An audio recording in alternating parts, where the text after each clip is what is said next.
నాయకుడు ఏ దేశానికి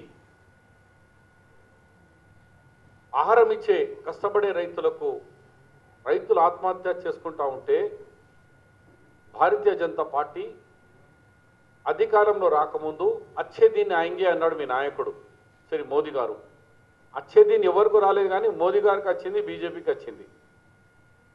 ఒక్కొక్క అకౌంట్లో 15 లక్షల రూపాయలు బ్లాక్ మనీ ఇస్తానన్నారు, ఇప్పటివరకు లేదు. రైతులకు మంచి ధర ఇస్తాను, ఇయ్యలేదు.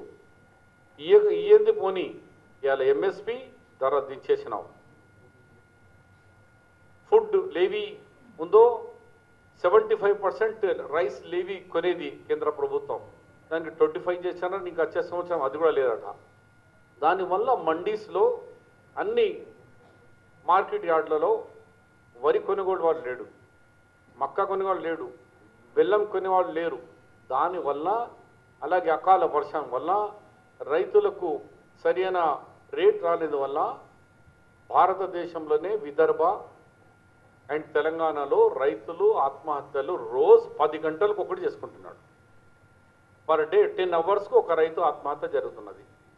దాన్ని గమనించి రాహుల్ గాంధీ గారు ఈ రైతులకు అన్నదాతలకు కాంగ్రెస్ పార్టీ మీ వైపు ఉన్నది, మీకు భరోసా ఇస్తాము, మీ ఆత్మహత్య పరిష్కారం కాదు, మేము ఉన్నామని అపోజిషన్గా ఉన్నా కూడా మేము బాధ్యతలు గల మీ దేశాన్ని స్వతంత్రం ఇచ్చిన వాళ్ళం మేము ఉన్నామని వస్తే మీరు ఇంతమంది చనిపోతూ ఉంటే మీకు చరిత్ర ఉన్నది.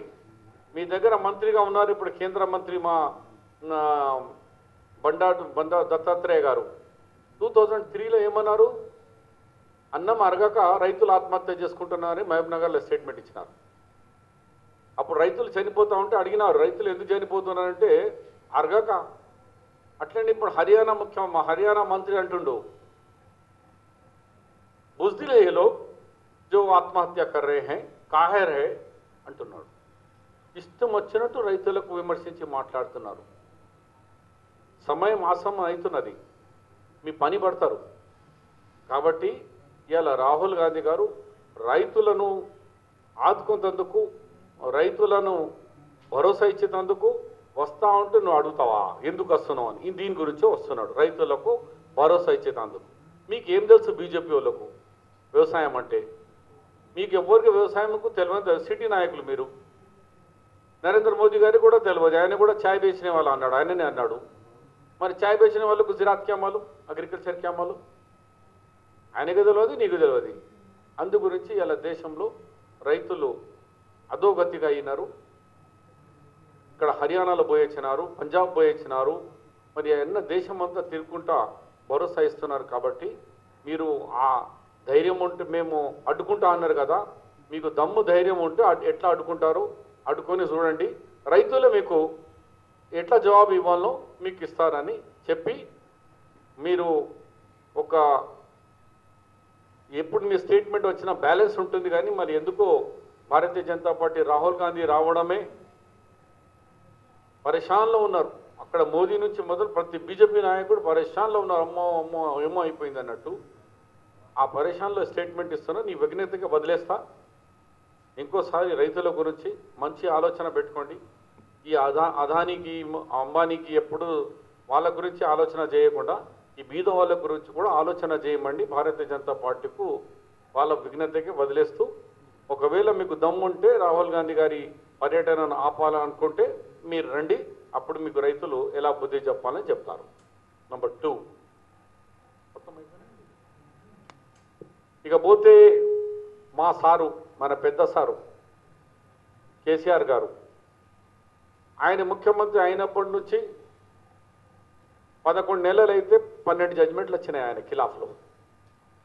నెలకొక జడ్జిమెంట్ వస్తున్నది. రాగానే సార్ అన్నాడు 2 మहीने లోపల మొత్తం నంబర్ ప్లేట్లు చేంజ్ కావాలంటే హైకోర్టు అనేది జాగిరా, ఏ చట్టం రా బాబు, ఇది దేశం అలాగైందా, రాష్ట్రం అలాగైంది, 28 రాష్ట్రాలపై 29 రాష్ట్రాలు అయినాయి, దానికి నంబర్ ప్లేట్ చేంజ్ చేస్తామా అని కొత్త నంబర్ ప్లేట్ రిజిస్ట్రేషన్ అయితే చేసుకోండి కానీ పాత వాళ్ళకి చేసుకోవద్దని ఇచ్చినారు.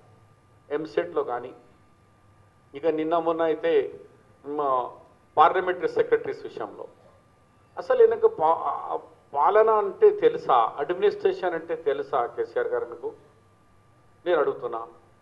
కౌన్సిల్లో నేనే మాట్లాడుతున్నప్పుడు చెప్పిన, అయ్యా ప్రభుత్వంలో మాట్లాడినప్పుడు మా హరీష్ రావు గారికి, ఈటేర రాజేందర్ గారికి అన్నాను, మీరు అసలు బిల్లు ఇచ్చినారా, చదువుకున్నారా మీరు, ఇందులో ఏమున్నది? పార్లమెంటరీ సెక్రటరీ అసిస్టెంట్ చేస్తాడు మంత్రులకు, ఫైల్ చూసి ఫైల్ అడ్వైజ్ చేస్తారు, రాస్తాడు అన్నాడు. అరే ఇది ఓత్ ఆఫ్ సెక్రటరీ అయ్యా, అట్లా ఫైల్ చూడితే ఎవరికి అధికారం లేదు. గవర్నర్ గారు ఓత్ ఇప్పించిన తర్వాతనే అలాంటి వ్యక్తులే ఫైల్ చూడొచ్చు, ఫైల్ రాయొచ్చు. కానీ చూసుడు కానీ రాసుడు కానీ ఎక్కడున్నది అంటే, అట్లనా అయితే చూస్తాం కానీ రాయమంటారు. అంటే ఇది హసీ మజాక్ తిరిగి అయిపోయింది. అంటే పిల్లల ఆటలు తిరిగా, అట్లనా అయితే ఇట్లా చేస్తాం, అయితే అట్లా చేస్తాం. ఇది తుగ్లక్ పాలన అంటారు చూడు, ఇక దానికంటే కూడా అధ్వానంగా అయిపోయినాయి. ఏం చెప్తున్నారు మంత్రులు, ఏం ముఖ్యమంత్రి ఆదేశాలు ఇస్తున్నారు, అడ్వకేట్ జనరల్ గారు ఏం చేస్తున్నారు, లా డిపార్ట్మెంట్ ఏమైంది, సీనియర్ ఆఫీసర్లకు ఏమైపోయింది, వీళ్ళు సజెషన్ ఇస్తలేరా, లేకుంటే ఆయన సజెషన్ ఇంటలేడా? ఇప్పుడు చూడు, మేము చెప్పినట్టే అయింది. ఇది ఆగదయా, కోర్టు పోతే మీ మీద మళ్ళీ ఒక చెంపదబా మీకు పడుతుంది అని చెప్పినాం. పాట్ అని పడ్డది, అయిపోయి 6 వికెట్లు పడిపోయినట్టు మన పార్లమెంట్ సెక్రటరీలు తీసేసింది కోర్టు. ఎంత సిగ్గుపోయినట్టు. నూతన రాష్ట్రం ఎంత బాగుండాలా, ఎంత బ్యాలెన్స్గా